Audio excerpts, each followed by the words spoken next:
স্বপ্ন তো সবাই দেখে, কিন্তু যে স্বপ্ন তোমাকে শুতে দেয় না, যে স্বপ্ন তোমাকে সারা রাত জাগিয়ে তোলে, সেই স্বপ্নকে অ্যাচিভ করার জন্য তুমি যদি তোমার বডিটাকে সেভাবে তৈরি করতে পারো না, তাহলে তুমি যেটাই চাইছো সেটাকেই অ্যাট্রাক্ট করতে পারবে।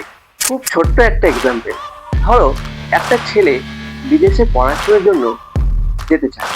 এবার প্রথমেই বিদেশে পড়তে গেলে কি ধরনের অ্যাটিটিউড থাকা দরকার, কি ধরনের লাইফস্টাইল থাকা দরকার, কি ধরনের রেগুলার রুটিন থাকা দরকার, এমনকি কি ধরনের ডিসিপ্লিন থাকা দরকার, সে যদি আগেই ওটাকে ফিল করতে পারে, ঠিক ওইটা করার জন্য তার বিশ্বাসটা কাজ করা হোপফুল থিঙ্কিং, যাকে বলে যে আমার হবে, আমার হবে, আমার হবে। আর এই হবে ফিউচার টেন্স থেকেই আমার হচ্ছেতে চলে আসতে হবে।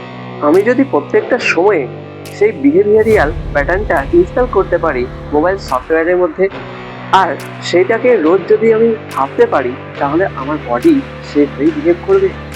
এইটা যে কেউ যেখানে দাঁড়িয়ে আছো তোমরা প্র্যাকটিস করে দেখতে পারো। তুমি যেটা ভাববে তুমি সেটাই দেখবে। তার মানে তোমার ভিজুয়ালাইজেশন অ্যাকচুয়াল পারসেপশনের দ্বারা তোমাকে রিয়ালিটির সঙ্গে কানেক্ট করায়। অ্যাকচুয়াল রিয়ালিটি আমরা কেউ দেখছি না,